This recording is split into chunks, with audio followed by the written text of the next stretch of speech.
आपका नाम क्या हुआ? मेरा नाम आशीष रंजन हुआ। Thank you for giving details information regarding this survey. जी my father died 20 years ago. जी। So where I will get the death certificate?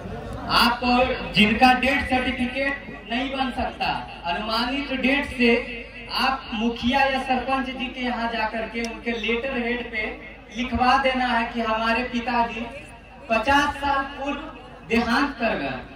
जी, वो वैलिड माना जाएगा सर। सपोज कीजिए कि हम 2 भाई 1 बहन जी जी। उस केस में बहन का डेट हो गया तो बहन को मृत दिखा देना है। जी उसका सर्टिफिकेट देना पड़ेगा। जी, वो किससे वो भी आप अनुमानित है, पता है तब तो ठीक है, नहीं तो अनुमानित आप मुखिया जी से लेटर हेड पे लिखवा लीजिए, वो वैलिड माना जाएगा सर। फिर क्या जरूरत है? हम यहाँ पे कह रहे हैं कि जैसे वंशावली अगर बनाते हैं, उस वंशावली में आप अपने जो भी देखिए, वंशावली का मतलब होता है क्या? वंश के बारे में बताना।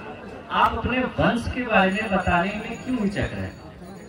क्या जरूरत है? आप अपनी अगर बेटी का नाम या बहन का नाम देते हैं तो उससे कोई दिक्कत नहीं है। आपको सिर्फ एक अगर नाम देते भी हैं तो उस नाम को देना 100% देना है, एकदम देना नेसेसरी है। अब वहाँ पे आपको अपने बचाव में क्या करना वो बता रहा है। आपको सिंपल सी बात है कि अपनी बहन से एक शपथ पत्र, एक एफिडेविट, एज ए एनओसी कहते हैं, नो ऑब्जेक्शन सर्टिफिकेट, इसका पूरा फुल फॉर्म होता है। एनओसी बनवाना, एनओसी का मतलब होता है नो ऑब्जेक्शन सर्टिफिकेट। इसका मतलब ये होता है कि हमको किसी प्रकार की आपत्ति नहीं है।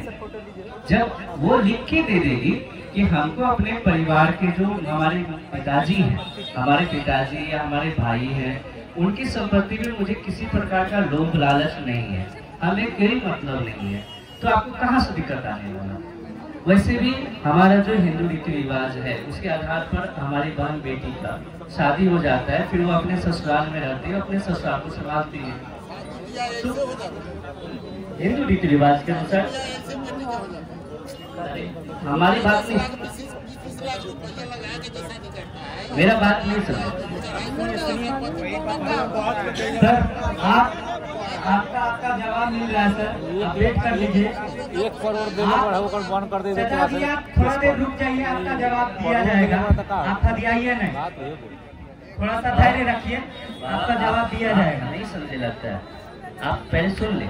हमने क्या कहा, आप अपनी बेटी का नाम क्यों नहीं देंगे? दे देंगे, उसके बाद आपको एनओसी लेना है, वो आराम से दे भी देंगे, कोई दिक्कत नहीं। कोई भी बहन बेटी नहीं चाहती है चाचा, कोई भी बहन बेटी नहीं चाहती है कि हम अपने पैतृक संपत्ति में हिस्सा लें। कोई भी बहन बेटी नहीं चाहती है। बहन का परिवार का बहन का रहते हक नहीं है। देखिए, हाँ, आपके साथ अगर बहन का हक है, यदि जो आप नहीं भी दीजिएगा, वो एनओसी देने के लिए नहीं तैयार होती है, तो आप नहीं भी नाम देते हैं, वो कह देगी कि हम इनकी बेटी हैं, तो आपको हिस्सा देना पड़ेगा। इसलिए अगर वो चाहेगी तो मिल जाएगा, वो चाहेगी तो मिलेगा ही। इसलिए हम आपको बोल रहे हैं, हदियाने का जरूरत नहीं है चाचा।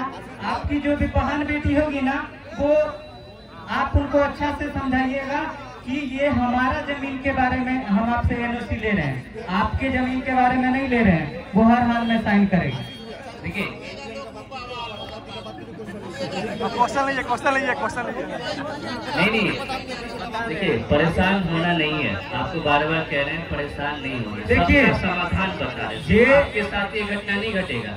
अगर वो यहाँ करेगी तो फिर उसके ससुराल में तो परेशान। ये फॉर्म फिल करने के बाद जब आप लोग फिल कर लीजिएगा, तो हम आपको सभा समाप्त होने से 10 मिनट बाद हम लोग आपस में विचार करके आपको बता देंगे कि ये फॉर्म कहाँ जमा करना है।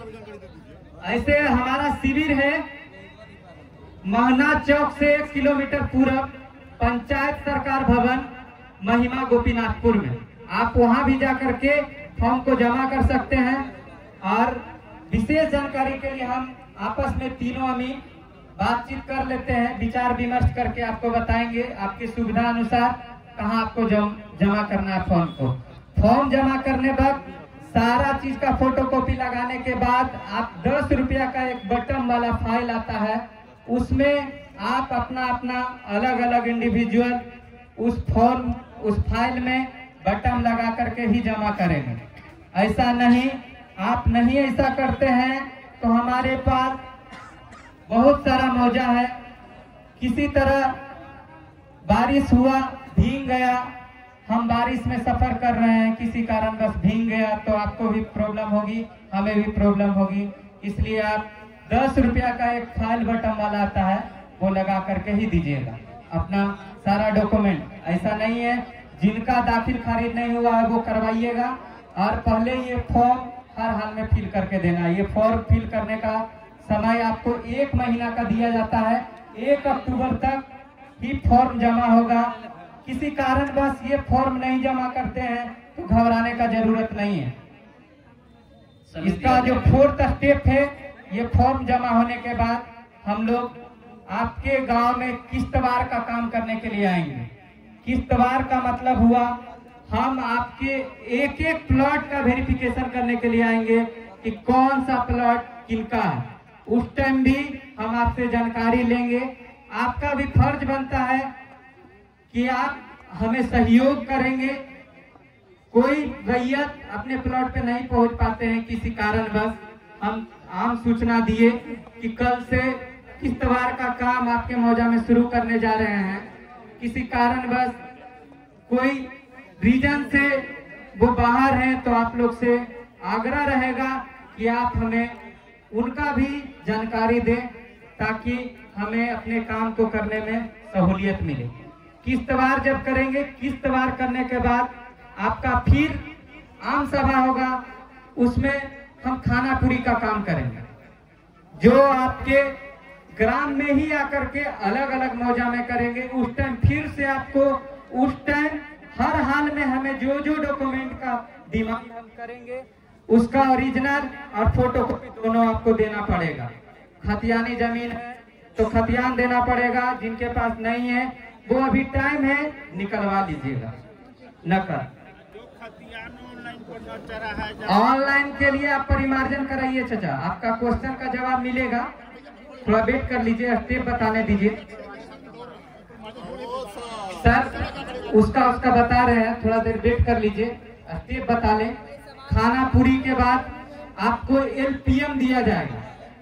LPM लैंड पार्सल मैप, उसमें जो आपका रहेगा, जो हम खाना पूरी करेंगे उसमें आपको हक देंगे, मालिकाना हक देंगे कि ये आपका जमीन है, इसके मालिक आप हैं, इसका रकबा इतना है, इसका चौहद्दी ये है। जैसा कि हमारे सहयोगी आपको बताएं, 3 पेज का LPM देंगे। LPM जब बटेगा उस टाइम भी हम आपसे आग्रह अभी ही करते हैं कि आप अपना LPM जरूर दें।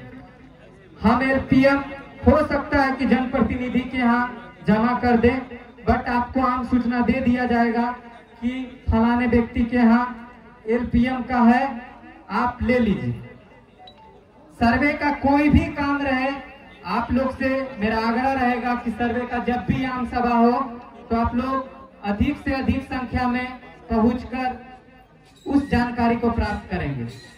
जब आपका LPM बटेगा, LPM में किसी तरह का दावा आपत्ति आपका है, किसी तरह का मिस्टेक है, किसी तरह का भूल हो गई है, हमसे भूल हो गई है, आपसे भूल हो चुका है, तो आप पिछला सर्वे में RS के टाइम में दफा 3, दफा 6, दफा 9 चलता था। इस टाइम है 15, 30, 90। इसमें आपको 3 बार मौका मिलेगा दावा करने के लिए ये जमीन हमारा है। किसी तरह का मानवीय भूल हो चुका है, सॉफ्टवेयर भूल है, मिस्टेक है, तो उसमें आप 3 बार दावा आपत्ति कर सकते हैं 15, 30, 90 में। पहला जो होगा उसमें हमारे जो फर्स्ट दावा जो आप करिएगा उसमें हमारे सुनवाई दावा आपत्ति के कानूनगो महोदय करेंगे। सेकेंड दावा आपत्ति में हमारे सहायक पदाधिकारी महोदय करेंगे, और तीसरा हमारे दावा आपत्ति आप करिएगा उसमें सुनवाई जिला बंदोबस्त पदाधिकारी महोदय करेंगे। इस तरह से आप ये तीनों में आप दावा नहीं करते हैं किसी तरह का, तो आपका फाइनल प्रकाशित किया जाएगा, वो हमेशा के लिए मान्य रहेगा। यही हमारा सर्वे का प्रोसेस है, विशेष सर्वेक्षण। देखिए आप खतियान सर्वे हुआ था हमारे बाबा समय से, बाबा के नाम माइक बोला उससे और कोई संतुष्ट होगा। सबसे बड़ा बात है, एक सूचना आप लोगों के बीच छूट रही है। किश्तवाड़ के समय आपका प्लॉट पर रहना क्यों जरूरी है? ये ग्रामीण परिवेश में हम लोग हैं, हम भी गांव से आते हैं, आपके गांव में। तो गांव में हम लोग जब कृषि भूमि की ओर चलते हैं तो वहाँ मेड़ अपने से बनाते हैं, क्योंकि धान का एक खेती करते हैं, 2 बीघा का खेत है, उतना लंबा पटवन एक साथ में नहीं कर सकते, हम मेड़ अपने से बनाते हैं।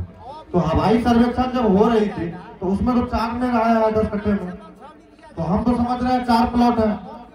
आप अगर रहिएगा तो आप देखिएगा मेरे नक्शे में 4 प्लॉट रहेगा, लेकिन प्लॉट के मालिक आप हैं, आप तो 4 मेड़ अपने से बनाए, लेकिन नक्शे में तो 4 मेड़ दिख रहा है। मेड़ मतलब होता है दूसरी भूमि या जमीन अलग है। तो आप जब रहेंगे तो आप हमें बता देंगे ये 10 कट्ठा का मेरा प्लॉट है, इसमें हम 4 लाइन बनाए थे अपने पटवन के लिए। तो हम क्या करेंगे, वहाँ जो हमको नक्शा मिला हुआ है जिसमें कि 4 प्लॉट दिख रहा है 10 कट्ठे में, 2.5 कट्ठे का या जितने भी मेड़ बना होगा आगे पीछे, हम उसको एक F लाइन बना देंगे, वो फॉल्स लाइन होता है।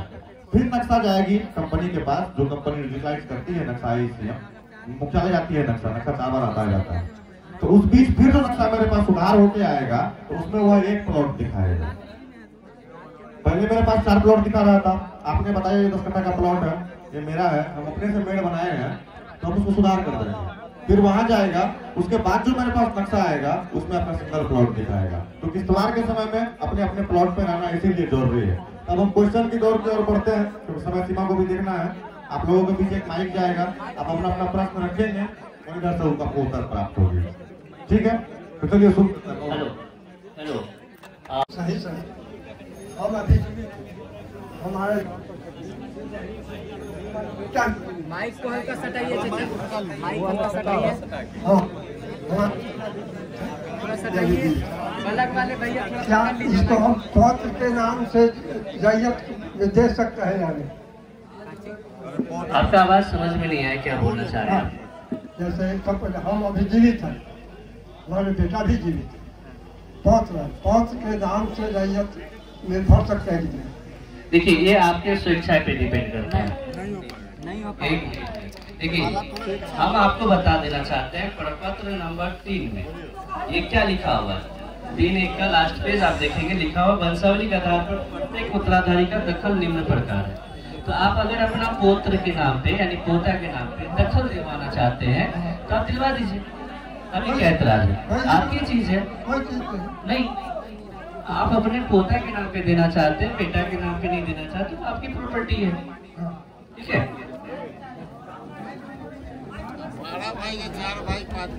हाँ सर, एक प्रश्न है, हमारा 4 प्रश्न है। हाँ बोलिए ना। पहला प्रश्न है म्यूटेशन से संबंधित जी।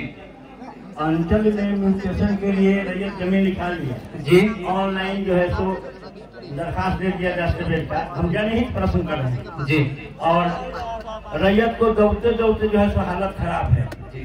म्यूटेशन लटका हुआ है, म्यूटेशन का कोई सुनवाई करने वाला नहीं है। जो 4 डेट लोग अपने मन से चलाया और बाद में लिख दिया कि साक्ष्य के अभाव में इसको खारिज किया जाता है, और DCLR के यहाँ जो है तो अपील चाहिए, मैंने पिछले पेंडिंग रखा और पेंडिंग रखने के बाद में उसको डिस्पोजल शो कर दिया। हम आपको पहले हमारा प्रश्न सुनते थे। दूसरा प्रश्न, जो आप रेंट रिसीट की बात करते हैं, जमाबंदी ऑनलाइन जो कराया गया है उसमें आपको 50% जमाबंदी पर रैयत का या तो कम रकबा चढ़ा हुआ है या बहुत रकबा चढ़ा हुआ है। कुछ रैयत जो है तो ऑफलाइन रसीद कटा है, उसका जमाबंदी पर लोडे नहीं है। और आपसे भी कहें कि जमाबंदी के लिए उसके लिए परिमार्जन में दरखास्त दिया, अब परिमार्जन में परिमार्जन शुल्क जो है तो इतना नहाट हो गया है अंचल अधिकारी अंचल के कर्मचारी के द्वारा, तो रैयत सक नहीं पा रहा है। ऐसी स्थिति में हम क्या करें? सुन रहे हैं, ये हम बिहार सरकार के यहाँ भी एक जनहित याचिका इस पर हम लोग दायर करने वाले हैं, है ना।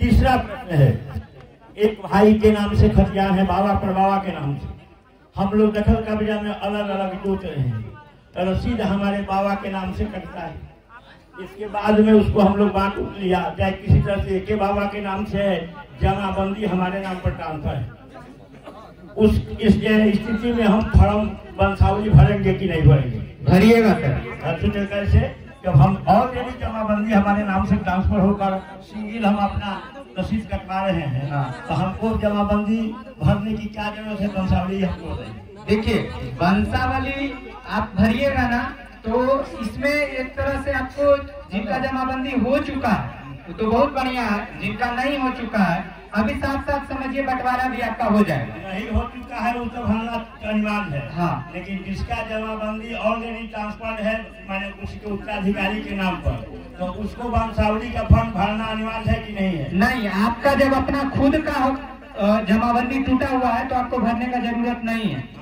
आपके भाई जो है यदि जो उनका नहीं टूटा हुआ है, वो जमाबंदी नहीं तोड़वाए हैं, तब उनको भरना अनिवार्य है। चौथा प्रश्न सर, हाँ, हमारा जमीन बाबा के नाम से है जी, आप लोग भी जानते हैं। खतियान 3 तरह का होता है, जी जी, कब्जेवारी खाता, मिश्रित खाता और जीवाल खाता। जी, कुछ जमीन पर कब्जा लिखा हुआ है जी, कुछ जमीन पर कब्जा लिखा हुआ नहीं है जी, कुछ जमीन पर इजमाल लिखा हुआ है जी। ऐसी स्थिति में हम शेड्यूल बनाकर बंटवारा कर लिए। हाँ, और बंटवारा पर सभी सुविधाइयों का दस्तखत है। जी। संबंधित पंचायत के मुखिया चाहे संबंधित किसी एक का दस्तखत है, वो इसी स्थिति में उस शेड्यूल के द्वारा उसका कार्यक्रम आपका फॉर्म भराएगा कि नहीं? भराएगा सर, वो वैलिड माना जाएगा। एक तरह का वो पंचनामा हो गया। हाँ, पंचनामा बंटवारा वैलिड है सर।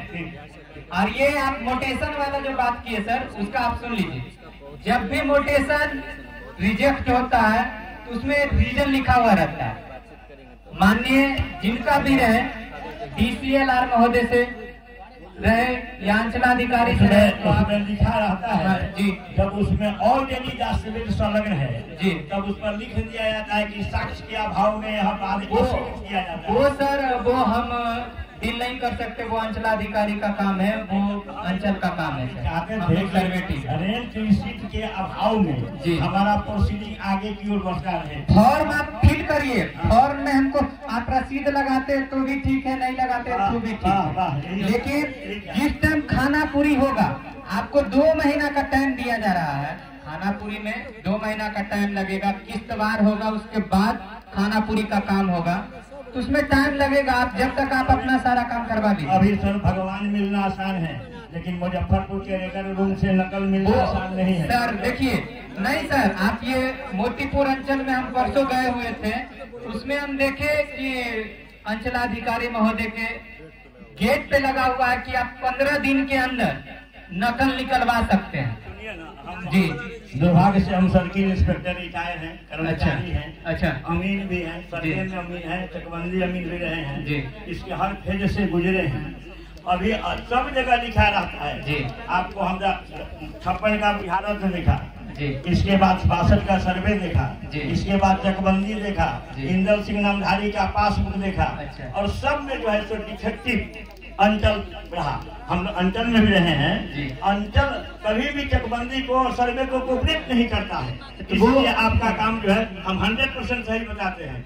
अंचल के रेंट रिसीट के फेर में आप लोग रहेंगे तो आपका काम सक्सेस नहीं होगा। सर देखिए, हम लोग को तो सिर्फ कागजी कार्रवाई करना, और जो अंचल महोदय का काम है वो अंचल समझे, हम लोग सर्वे टीम है।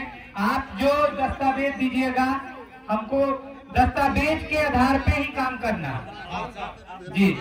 आपका जो है सो रेंट रिसीट जो है सो टाइटिल नहीं है, राइट है जी। जो जमीन आपके पोजीशन में है जी, और आपका दस्तावेज और खतियान आपका टाइटिल शो करता है जी। इसलिए हम ऐसे भी सर रसीद कभी मालिकाना हक शो नहीं करता है सर। मालिकाना हक कभी भी रसीद शो नहीं करता है। वो तो आप सरकार को जो रह रहे हैं जिस जमीन का, उसका आप लगान दे रहे हैं, हेलो कर दे रहे हैं। सर एक प्रश्न है जी, आप प्लॉट पर जाएंगे जी, जो जमीन पट्टेदार जोतरा है जी, उसके बारे में आप सर्वे में क्या लिखिएगा? सर आपसे एक आग्रह करना हम भूल गए, मुझसे भूल हुई कि जो भी जमीन आप बटेदार को दिए हुए हैं, उनसे आग्रह है, रैयतगंज से मैं आग्रह करना चाहता हूं कि वो अपने बंटवाराधारी को कहें कि वो अपना आड़मेड़ सही कर ले, और आप अपने बट्टेदार को बता दे कि जिस टाइम सर्वे टीम आए वो अपना नाम से ना सर्वे करा के आपके नाम से सर्वे करा। अगर वो कहता है कि हमर खेत है हम जोतते तो वो फॉर्म भर के देंगे ना सर। हम जिस टाइम खानापुरी का काम करेंगे, खानापुरी का मतलब ही होता है हर प्लॉट का मालिकाना हक देना। उस टाइम हमें, अभी तो आप जो पेपर नहीं दीजिएगा उस टाइम हमें ओरिजिनल और फोटोकॉपी दोनों चाहिए। बिना कागज का खानापुरी का काम नहीं होगा। हक कभी नहीं मिलेगा, उसी की भी जी। उनको टाइटिल कभी नहीं मिलेगा, उसमें बराबर ओरिजिनल। सिकमी दखलकार का जो बात कर रहे हैं, सिकमी दखलकार हम तभी करेंगे जब वो हमें दिखाएंगे कि हम इनका बटाईदार हैं, और जो पेपर जिनका है वो उनको प्रमाणित करेंगे कि ये हमारे बटाईदार हैं, तब हम सिकमी बटाईदार करेंगे। अन्यथा जिनके नाम से जमीन का पेपर रहेगा उन्हीं के नाम से खाता खोलेंगे सर। हाँ जी बोलिए सर। जी चार प्लॉट है, माइक में बोलिए थोड़ा आवाज। चार प्लॉट है जी। उसमें चारों प्लॉट में से आधा हिस्सा 2 शेयरदार होगा जी। या उस चारों प्लॉट को एक जगह दिखा करके जी हम आधा हिस्सा में देख मैंने दे सकते हैं। प्रपत्र 2 में जो आपके हिस्सा में जमीन है उसको आप फिल करके दीजिए ना, कोई दिक्कत नहीं है। तीसरा नंबर 4 है इसमें जी। जिसका मिलान अदा करना उचित नहीं है, तो चारों को एक साथ देख जी लगभग अगर हम शुरू करते हैं। हाँ कर सकते हैं, चारों का संयुक्त नाम दे दीजिएगा। ठीक, चारों का संयुक्त नाम दे करके आप इस फॉर्म को भर सकते हैं, उसका खसरा नंबर और खाता नंबर दे सकते हैं। जी। दूसरा सवाल जी। मेरे पिताजी के द्वारा मेरे नाम पर जमीन खरीद की है जी। लेकिन उसमें मेरे भाई का भी हिस्सा है जी। उसके नाम कहाँ क्या करेगा? हाँ तो आप बंटवारा करा लीजिए। करा करके और जो जी हाँ डिफरेंस खुल जाएगा सर। पहले का 62 में इनके नाम से जमाबंदी बना। एक चीज और जी आपने चकबंदी का जिक्र किया जी। लेकिन उसका जवाब नहीं मिला। चकबंदी देखिए, चकबंदी को हम वैलिड तभी करेंगे, वो लास्ट स्टेज में करेंगे, क्योंकि चकबंदी यहाँ लागू नहीं हुआ। जहाँ तक हमें मालूम है चकबंदी लागू नहीं हुआ।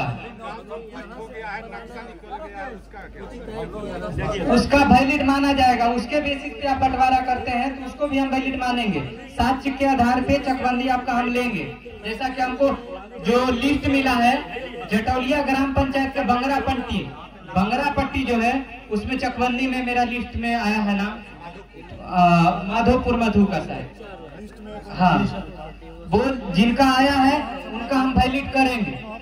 एक बार हम लोग सीओ साहब से मीटिंग कर लेते हैं, वो कहेंगे तो हम लोग चकबंदी वैलिड करेंगे।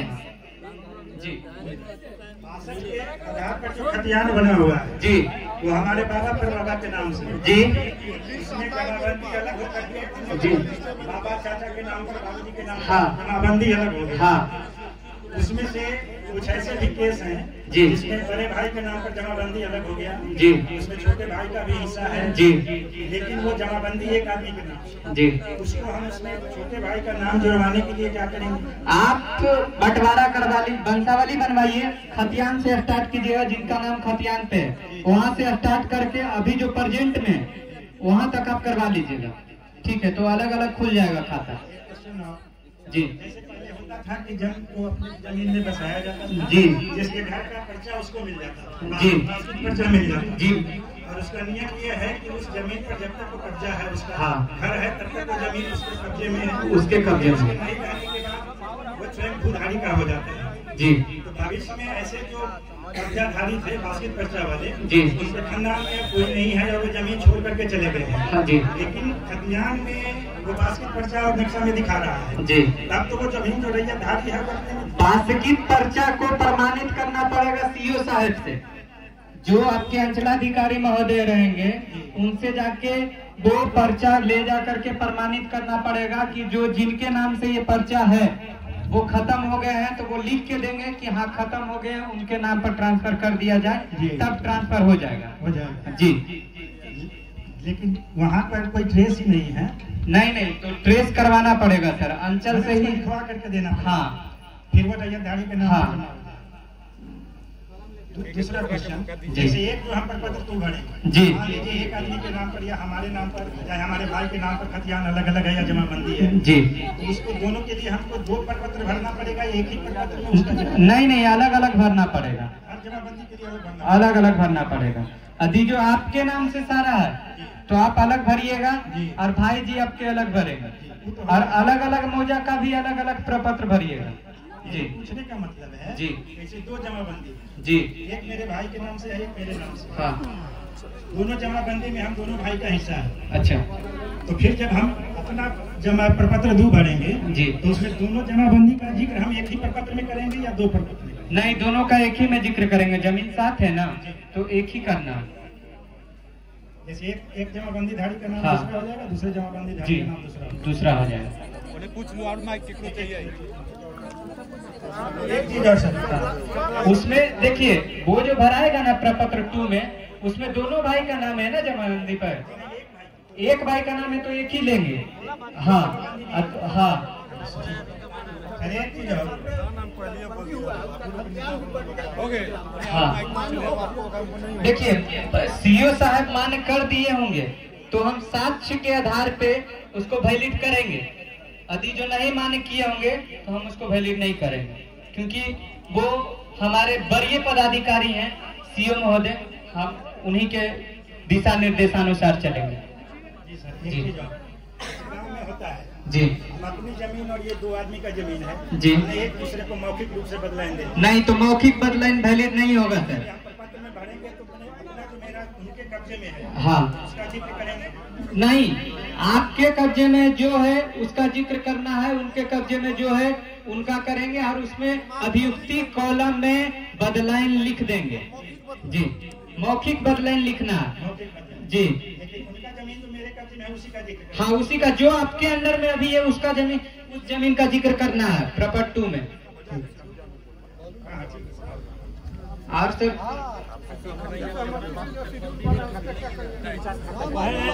आपसी सर पंचनामा जो हो गया वो मान्य है, पंचनामा मान्य है आपका, सिर्फ मौखिक बंटवारा मान्य नहीं है, किसी तरह का मौखिक बंटवारा मान्य नहीं होगा। हाँ, जैसे कि बंसाली बनाने, हाँ, बंसाली बनाने के लिए जी, सरपंच का पहले साइन जरूरी था। नहीं, वंशावली बनवाने के लिए आप सरपंच महोदय से मिलिएगा ना, ये आपको सारा रूल बता देंगे। जैसे एफिडेविट का जरूरी है जी, तो पहले सरपंच से बनवाने का डेट था जुलाई 2023। ऐसा नहीं है, ऐसा नहीं है सर, ऐसा नहीं है, डेट कोई फिक्स डेट नहीं है वंशावली बनवाने का। आप आज ही अप्लाई कीजिए सरपंच महोदय के यहाँ। पहले वाला में जो ऑर्डर था, पहले 1 साल के भीतर का वंशावली बना हुआ रहेगा तो वो वैलिड हम कर देंगे। 2023 में जुलाई तक सरपंच को बनाने का वैलिड था जी, इसमें एफिडेविट का जरूरी नहीं पड़ता था जी, तो पहले वाला वैलिड होगा कि नहीं उनका? नहीं, पहले वाला वैलिड नहीं, 1 साल के भीतर का रहेगा तो वैलिड हम कर लेंगे, 1 साल से ऊपर का रहेगा तो वैलिड नहीं करेंगे, क्योंकि उसमें हो सकता है कि किन्हीं का देहांत हो गया हो सकता है कि किन्हीं का देहांत हो गया हो। आप उसके लिए आप पुराने वाला वंशावली का फोटोकॉपी लगा करके सरपंच महोदय से पूरे सत्यापित करा लीजिए, तब वैलिड माना जाएगा। 1 महीना का टाइम दे दिया आप सब जी, सबमिट कर जी, लेकिन इतना जल्दी सक्षम है कि सब पेपर हो पाएगा।